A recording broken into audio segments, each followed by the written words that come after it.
Alelanga bika mwa nalingi na moto fongolela ngalo natongoli mambo salelanga. Que cela soit ta prière. On y va. Fongolela ngalo fongolela ngalo yana tongoli mambo salelanga bika mwa. Que cela soit ta prière. Fongolela ngalo fongolela ngalo natongoli mambo.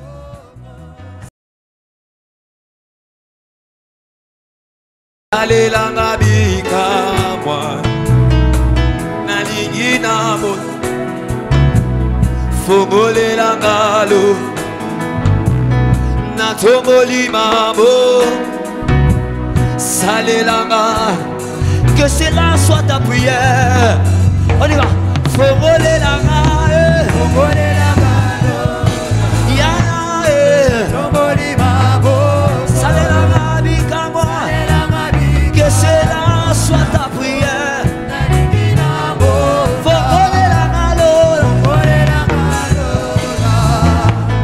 natongoli mambo salela bika mwa nalingi na mo. Fongolela bisolo fongolela ngalo désire natongoli mambo salela bika mwa nalingi na mo. Fongola lole natongoli mambo salela bika nalingi na mo. Est-ce que tu peux commencer à le dire de toi-même? Que le ciel te soit favorable ce soir.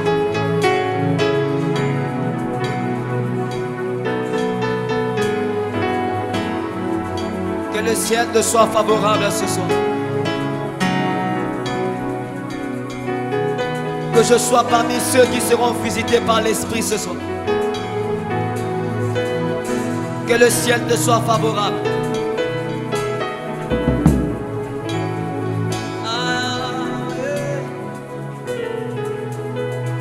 Que le ciel te soit favorable. Favorable.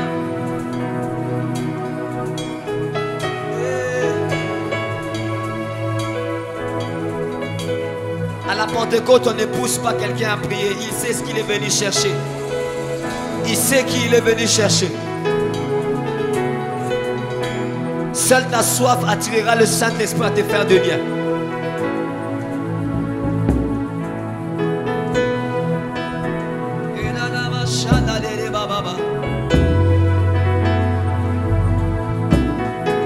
Seule ta soif, pas autre chose. Kaka nembo yo koluka nzambe. Na posa oyo wana, na imposition nyonso wana, na implication wana ndako mimonisa.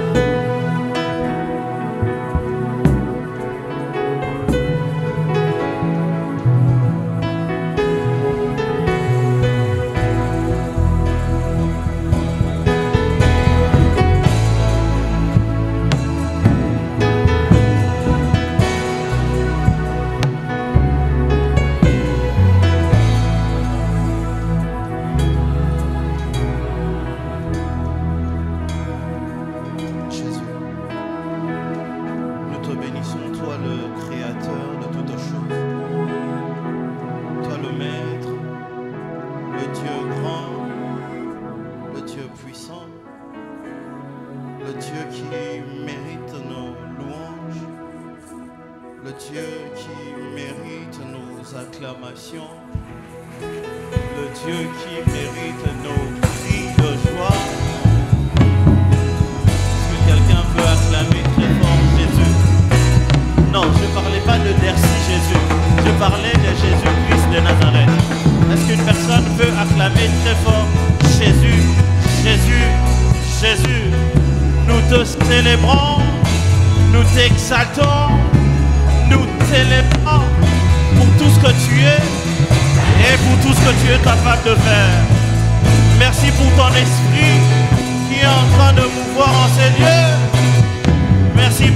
que tu fais. Et tous comme un seul homme, nous disons Amen. Prenons place au nom de Jésus.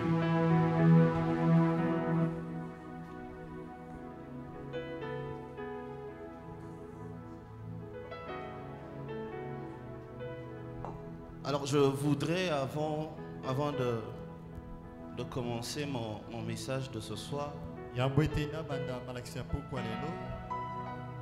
merci à Dieu. Merci pour l'opportunité, le temps qu'il nous donne de parler de sa part. Et je vais rapidement aussi dire merci au pasteur Séraphin pour la marque de confiance, pour le choix de notre humble personne, pour que nous puissions apporter la parole ce soir. Mais avant de commencer mon message, depuis un certain moment, j'ai écrit un chant qui me bénit fortement. Je voudrais ensemble que nous puissions faire ce chant avant que je commence mon message. Le chant est très simple, il dit seulement ceci. Motema nanga elingi Yesu Olongo libase zongaki lisusu Kobange sili poyoza pene nanga Deboyoza kosala. Si tu connais, tu peux chanter avec moi. Motema nanga motema nanga elingi Yesu. Dis-le très fort. Holongoli, holongoli, senyezongaki, lisusu.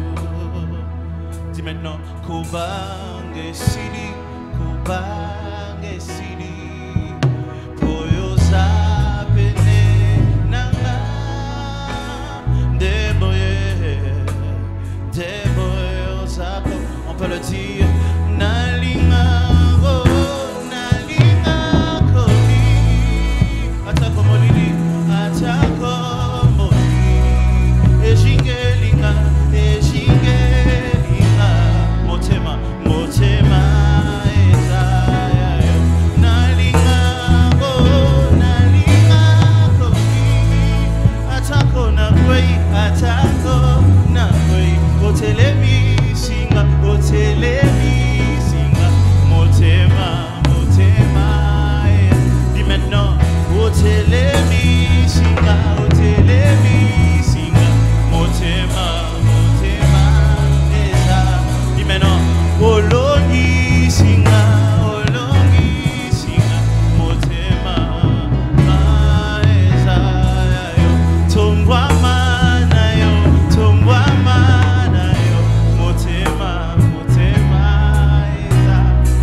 Tu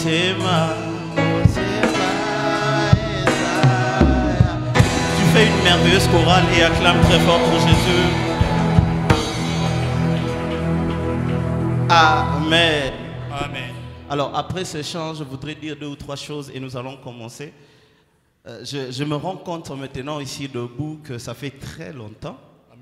Alors, je voudrais faire quelque chose de très bizarre.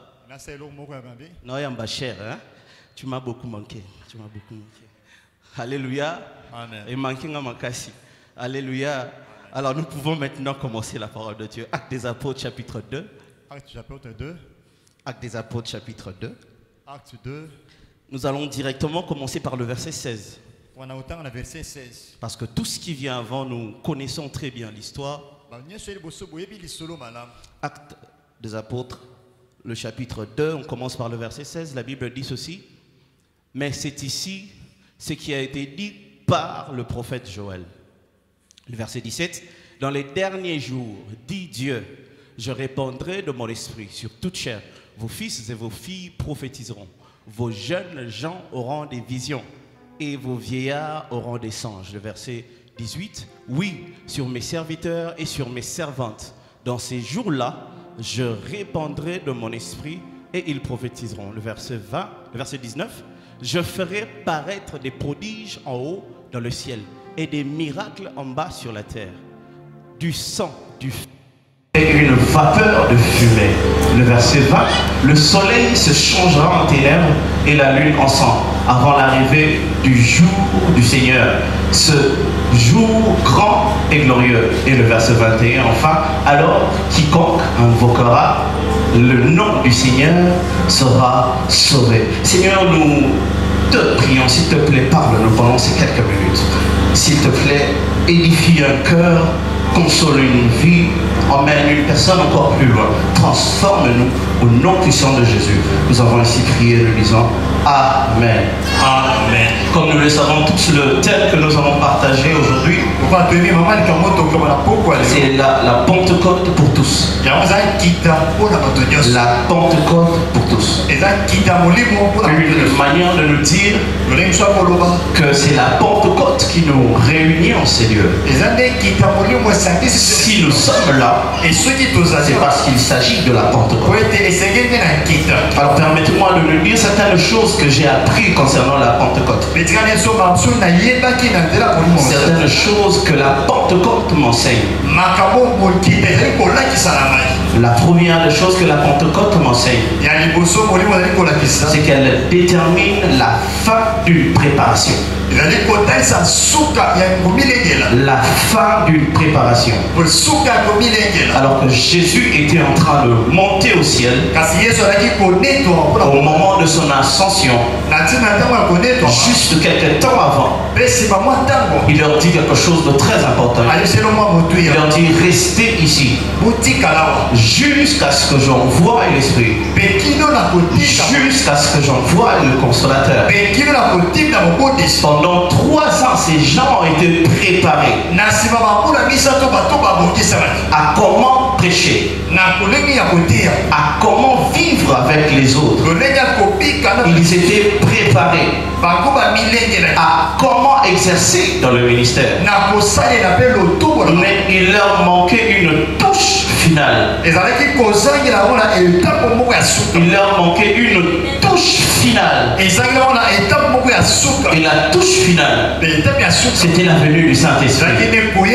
Alors qu'ils étaient en train d'attendre cette Saint-Esprit, la Bible dit ils demeuraient dans la fraction de pain, dans la communion, dans les prières, ainsi de suite. En réalité, c'était une manière pour eux de se préparer à ce qui viendrait après. Jésus leur dit attendez, ne partez pas encore, n'exercez pas encore. Et eux, ils demeurent dans la prière, dans la fraction de pain, en étant ensemble. Et un jour, la Pentecôte arrive. Un jour, le Saint-Esprit arrive. Et les personnes qui devaient rester en un seul lieu ont commencé désormais leur ministère. Bien-aimés dans le Seigneur, ici je voudrais dire à une personne, c'est vrai qu'il arrivera un temps où tu devras te cacher. Mais le temps sonnera aussi où tu devras te mettre au travail. La Pentecôte pour toi arrivera aussi. Le temps pour te dire, c'est maintenant qu'il faut commencer. C'est maintenant qu'il faut faire. C'est maintenant le temps de faire quelque chose. Le temps de se cacher est fini. C'est le temps de se dévoiler. C'est le temps de se dévoiler. Vous savez, Pierre, malgré tout l'amour qu'il avait pour Christ, il ne pouvait pas parler de Christ alors qu'on l'a arrêté. Mais quand la Pentecôte est arrivée, c'est comme si c'était Pierre qui est maintenant prêt à parler de Christ. La Pentecôte détermine la fin de la préparation. La deuxième chose, la Pentecôte détermine la même chose. La Pentecôte détermine l'accomplissement d'une promesse. Christ leur a promis l'Esprit.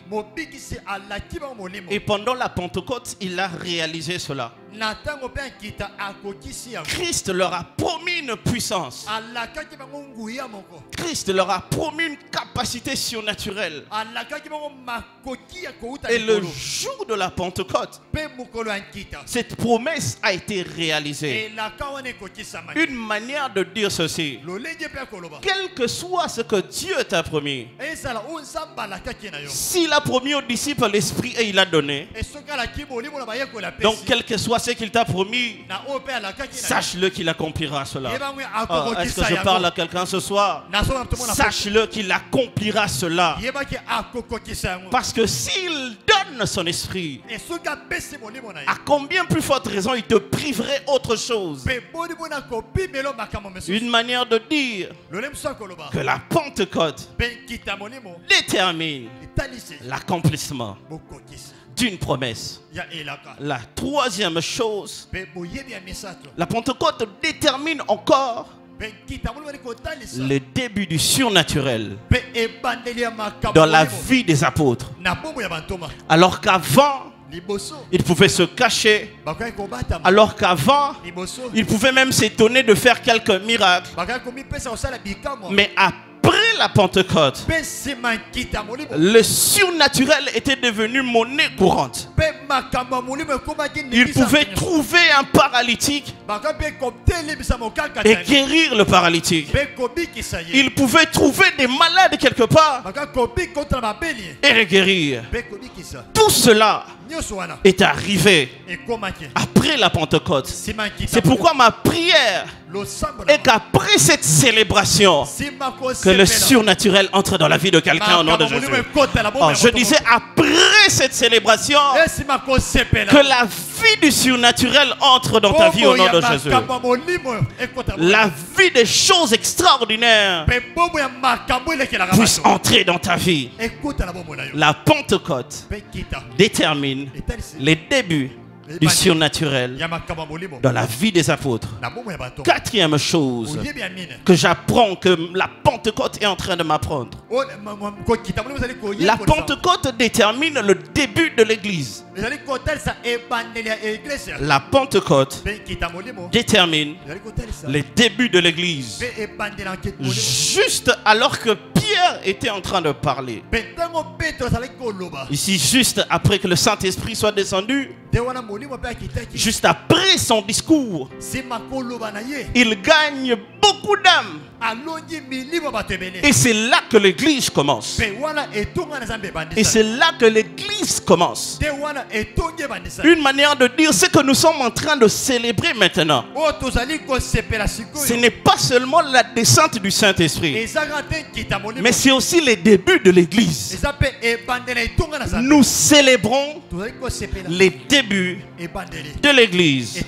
Pour aller vite, cinquième chose, la Pentecôte détermine aussi l'élévation des apôtres.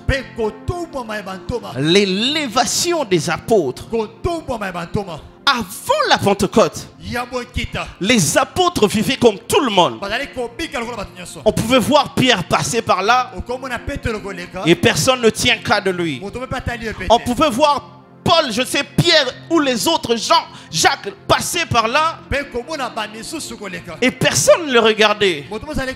Mais juste après la Pentecôte, juste après que le Saint-Esprit soit descendu, quand on entendait le nom de Pierre, on se disait le miracle est venu.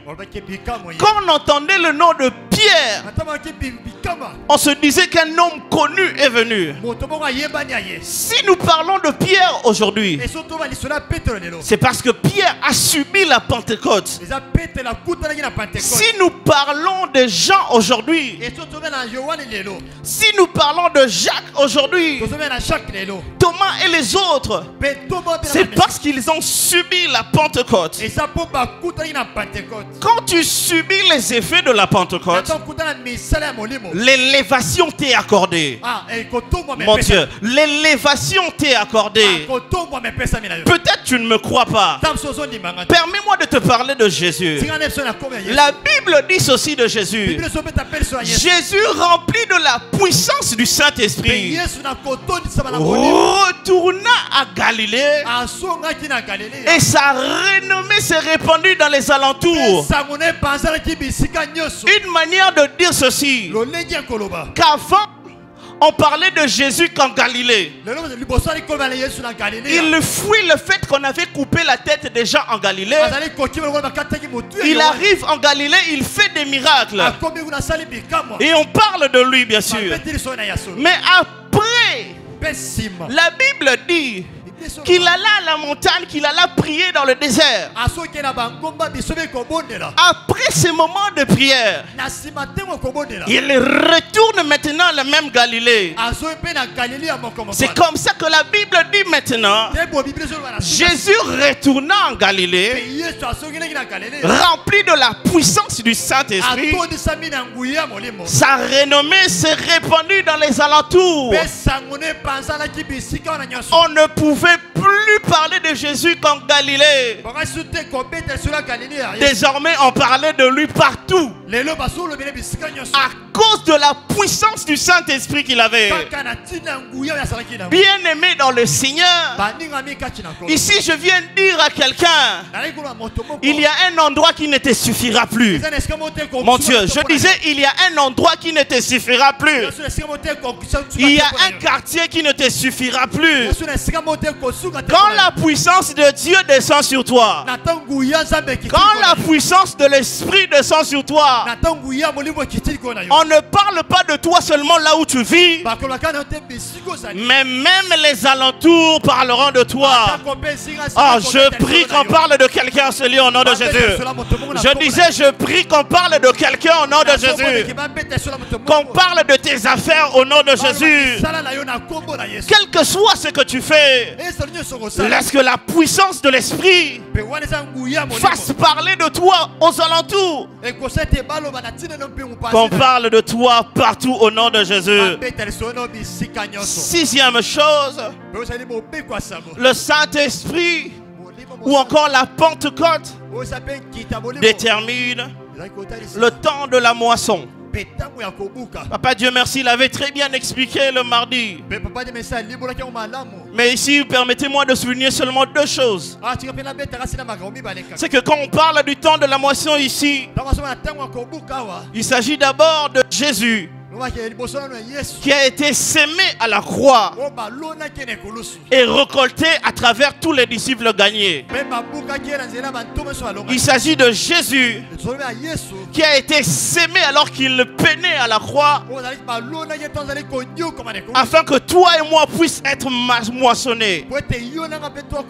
Une manière de dire que toi et moi, nous sommes la moisson de Dieu. Toi et moi, nous sommes ce que Dieu a récolté alors qu'il s'aimait Jésus. Toi et moi, nous sommes ce que Dieu a reçu alors qu'il donnait son Fils unique. C'est ce que la Bible dit. Car Dieu a tant aimé le monde qu'il a donné son Fils unique afin que quiconque quiconque croit en ce Fils ne périsse point, mais qu'il ait la vie. Tu es la moisson de Dieu. Oh, je disais, tu es la moisson de Dieu. C'est pourquoi personne ne saura te toucher. Parce que quand on touche la moisson de Dieu, on touche Dieu. Oh, je disais, quand on touche la moisson de Dieu, on touche Dieu. Au nom de Jésus. Oh, je disais, au nom de Jésus. Au nom de Jésus. Je comprends maintenant ce verset qui dit que 1000 tombent à mon côté, 10 000 tombent à ma droite, je ne serai pas atteint. C'est juste parce que je suis la moisson de Dieu. Ah, je disais, c'est parce que je suis la moisson de Dieu. La moisson de Dieu bénéficie de la présence de Dieu.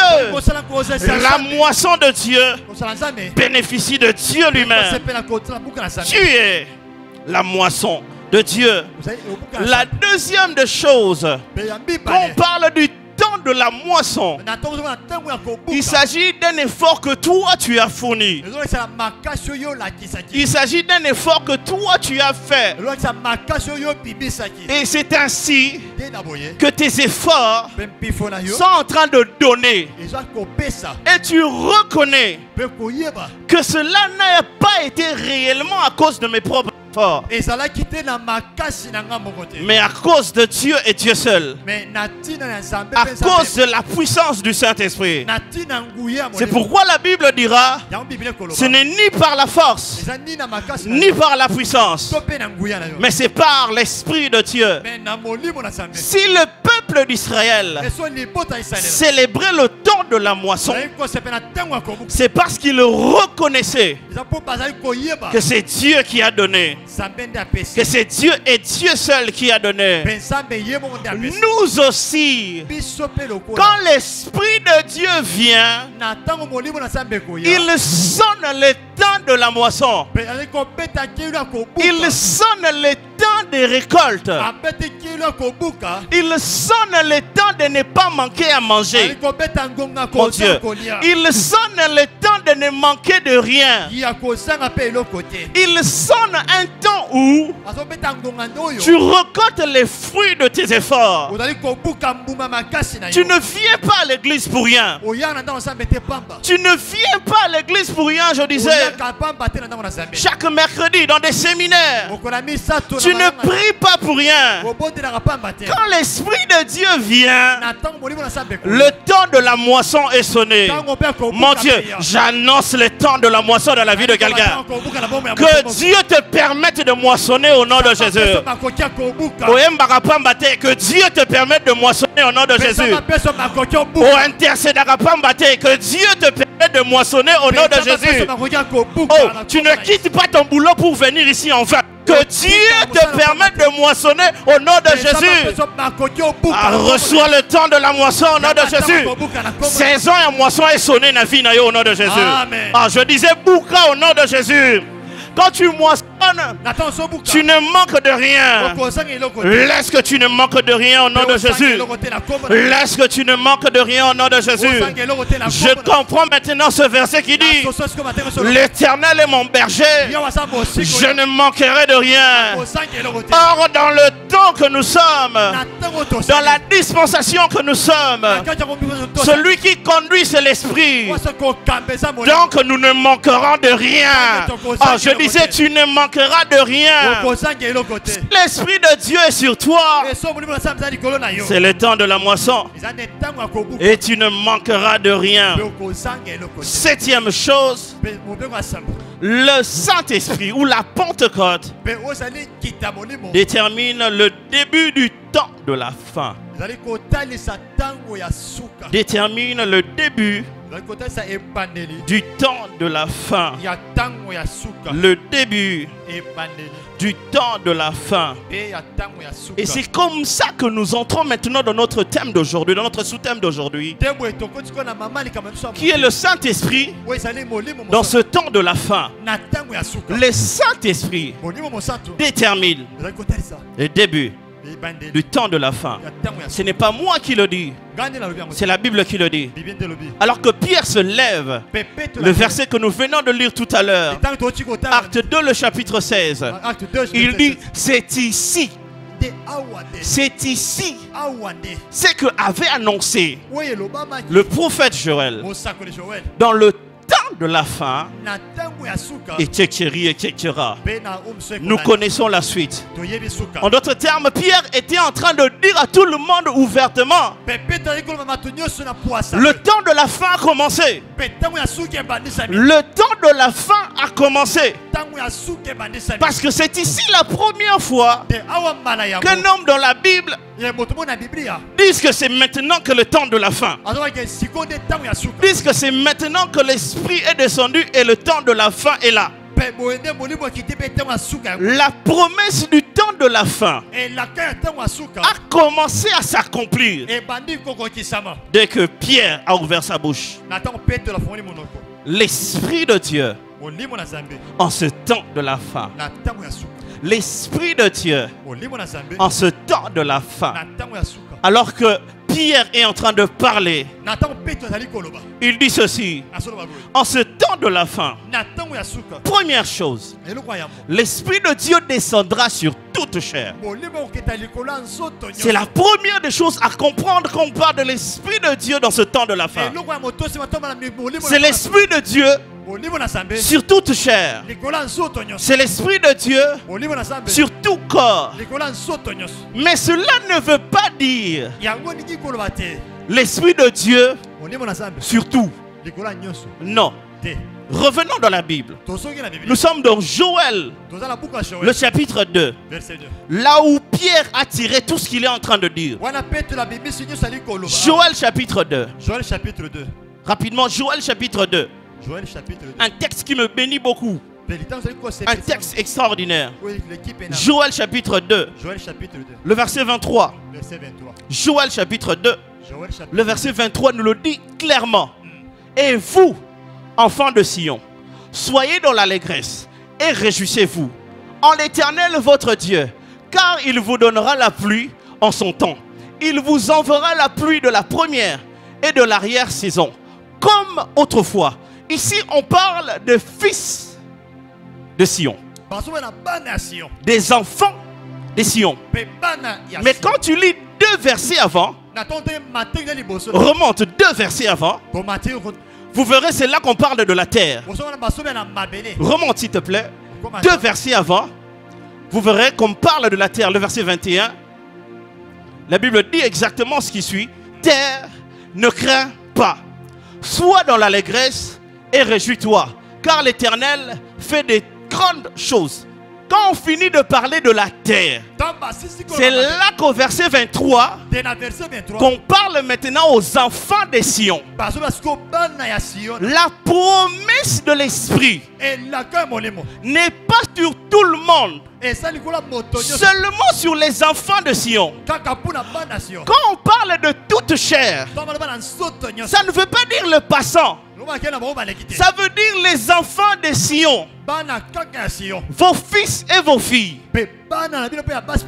les serviteurs qui sont dans vos maisons, tout celui qui appartient à votre famille. Sur eux descendra l'Esprit. C'est ça toute chair. Si tu veux bénéficier de l'Esprit de Dieu, tu dois être enfant de Sion. Tu ne peux pas t'attendre au Saint-Esprit. Je vais le dire autrement. Tu ne peux pas attendre la Pentecôte sans vivre la Pâque. Tu ne peux pas vivre la Pentecôte sans vivre la Pâque au préalable. Tu dois d'abord appartenir à Sion. Et c'est là que la promesse de l'Esprit de Dieu est sur toi. Je bénis Dieu pour les fils de Sion qui sont en ces lieux. Aïe, aïe, aïe. Je bénis Dieu pour les fils de Sion qui sont en ces lieux. La promesse de l'Esprit est pour toi.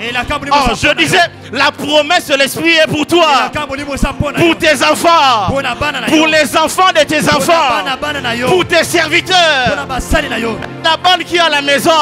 Mon Dieu, l'Esprit de Dieu est pour toi et pour ta maison, pas pour n'importe qui. La terre sera heureuse. Je vais le dire en bon français, excusez-moi. La terre sera heureuse de te voir bénéficier de l'Esprit de Dieu. Une manière de dire, tous les bienfaits qui sont attachés à l'Esprit de Dieu seront accordés à toi et à toi seul. Mais avant, rassure-toi que tu es enfant de Sion, parce que cette promesse n'est pas pour n'importe qui. On parle de toute chair. Il s'agit des enfants de Sion. Oh, je disais, il s'agit des enfants de Sion. Il s'agit des enfants de Sion. La deuxième chose que je voudrais dire à quelqu'un concernant l'Esprit de Dieu en ce temps de la fin, c'est qu'en ce temps de la fin, l'Esprit de Dieu ne descend pas seulement sur nous, mais aussi il vit en nous. C'est ce qui permet à ce qu'il y ait la permanence du Saint-Esprit. L'Esprit en nous ne nous quitte jamais. L'Esprit en nous ne nous lâche jamais. L'Esprit pouvait venir sur Moïse et partir. L'Esprit pouvait venir sur Saül, il prophétise et l'Esprit part. Mais en ce temps de la fin, l'Esprit de Dieu est en nous. Oh, je disais, l'Esprit de Dieu est en nous. L'Esprit qui est en toi produit l'amour, produit la paix, produit la patience, produit la bienveillance. C'est ça l'Esprit qui est en nous. Maintenant, tu imagines un enfant de la terre avoir toutes ces choses. C'est pas possible. C'est seulement un enfant de Sion qui peut avoir ça. L'Esprit de Dieu n'est pas seulement sur nous. Il ne te fait pas seulement parler en langue, mais il te donne aussi la paix, l'amour, la bénignité, la patience. Parce que l'Esprit de Dieu que nous avons reçu en ce temps de la fin, c'est l'Esprit qui est en nous et sur nous. En nous, pour témoigner Dieu, pour témoigner qu'il est notre Père. Nous l'avons bien entendu le dimanche. Et l'Esprit qui est sur nous, c'est pour témoigner Christ dans le monde, pour dire qu'il est vivant. Pourquoi? Parce que lui-même le Maître a dit, l'Esprit du Seigneur est sur moi pour annoncer la bonne nouvelle. L'Esprit sur toi te permet d'annoncer la bonne nouvelle. L'Esprit en toi te permet de comprendre ton identité.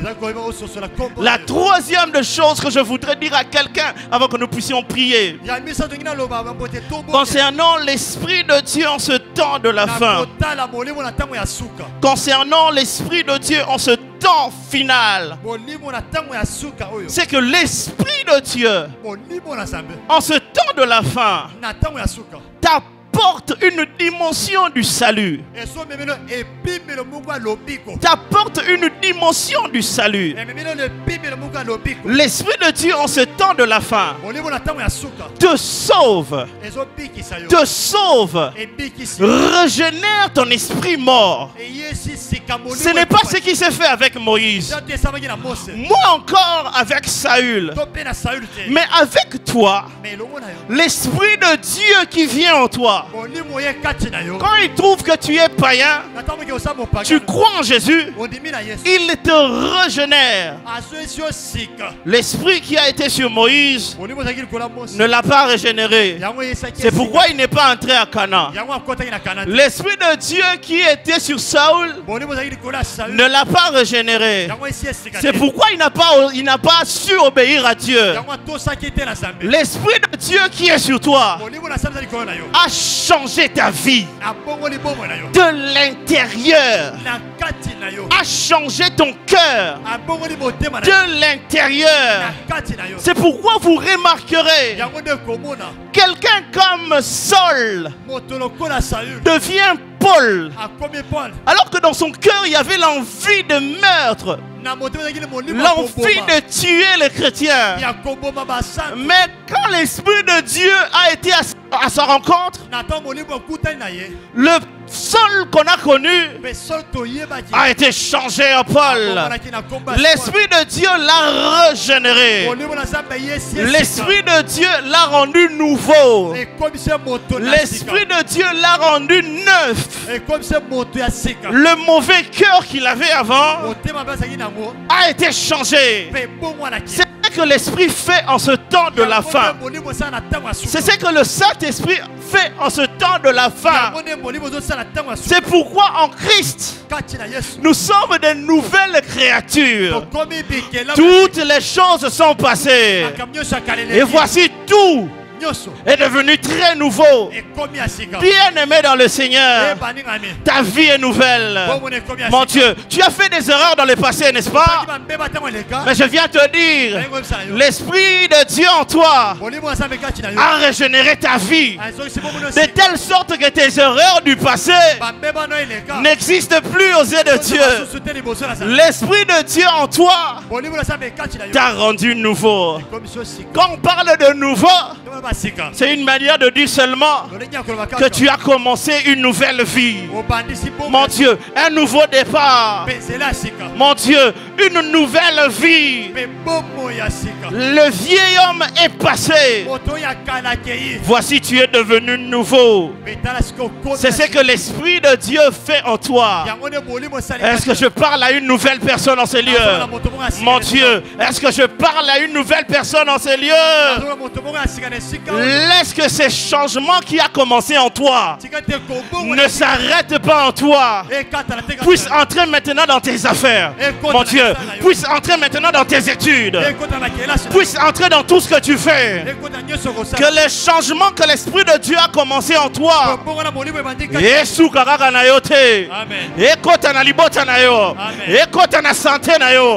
oh mon Dieu, est-ce que à quelqu'un ce soir? Laisse que Dieu puisse changer ton nom à cause de son esprit au nom de Jésus. Laisse que Dieu puisse te changer au nom de Jésus. J'aime une histoire qui se passe dans le livre des Actes des Apôtres chapitre 3. Actes des Apôtres, le chapitre 3. Ici, nous avons un homme appelé Pierre, accompagné de son frère de la foi appelé Jean. Alors qu'ils sont en train de marcher, il parle de l'heure de la prière.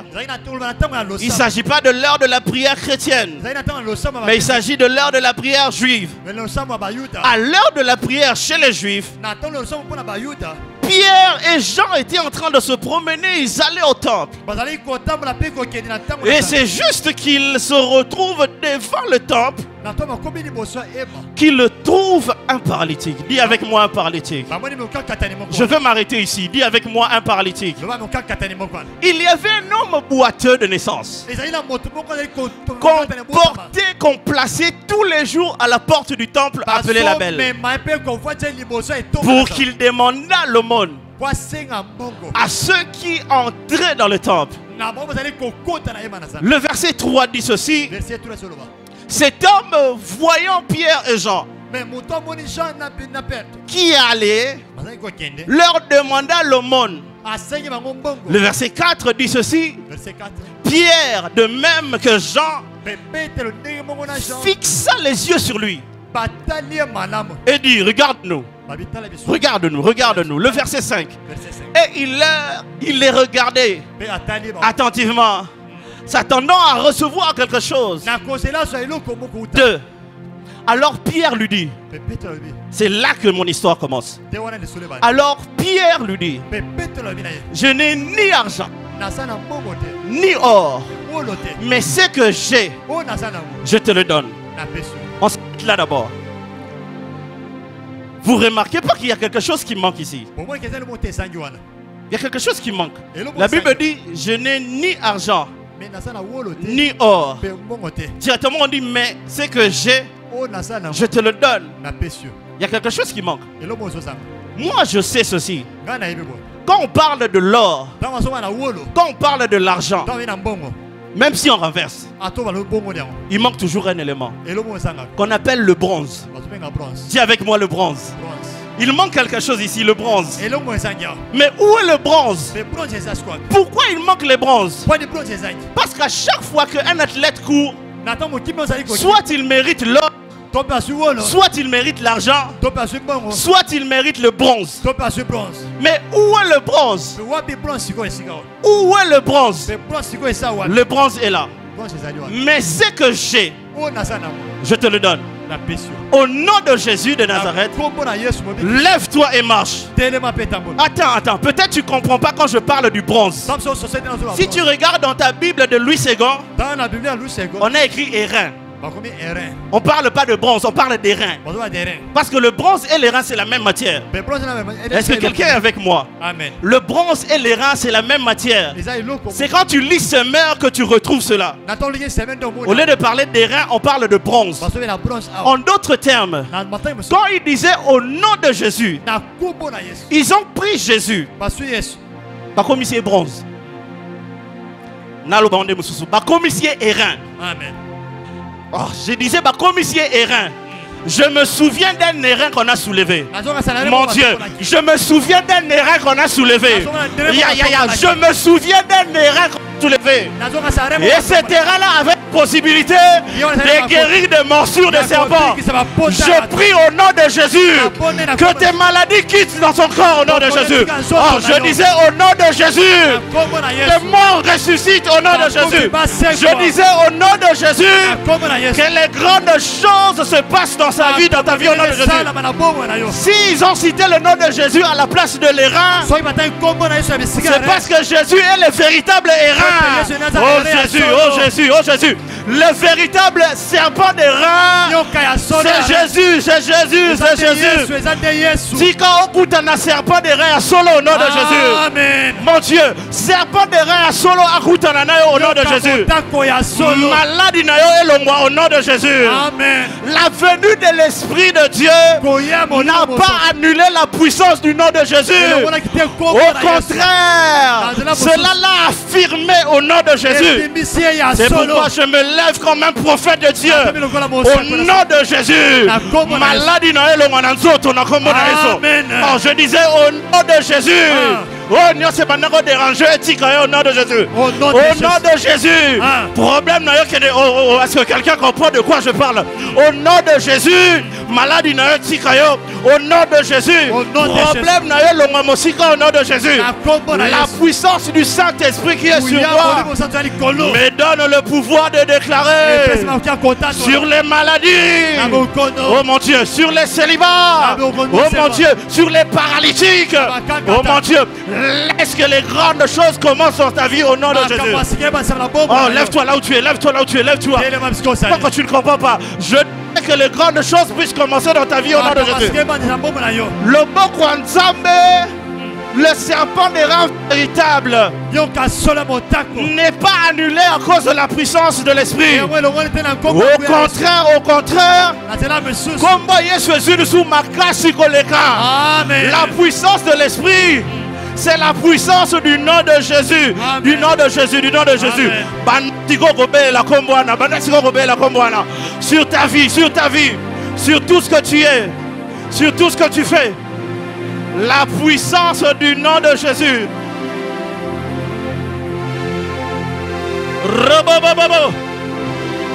Zambé. Mata. Il y a quelque chose qui se passe dans ce lieu. Je le sens dans mon esprit. Je le sens, mon Dieu. Prie là où tu es, prie. La puissance du nom de Jésus s'est encore affirmée à cause de l'esprit. En ce temps de la fin, le nom de Jésus est devenu encore puissant.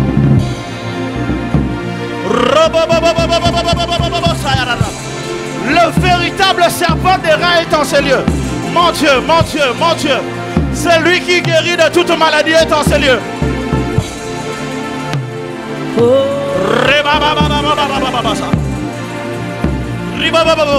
Le nom de Jésus, plus haut que tout le nom, roi de rois, aucun nom ne comme le sien. Le nom de Jésus, plus haut que tout le nom, Alpha, Oméga, aucun nom ne compte.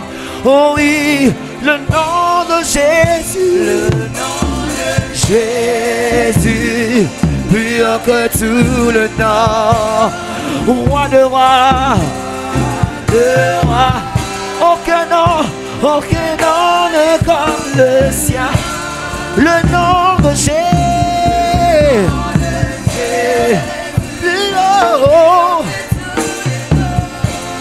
Alpha, Oméga, aucun nom ne compte, aucun nom, oh, le nom de Jésus, Jésus, plus haut que tout le nom, roi de roi, aucun nom ne compte, oh, le nom de Jésus.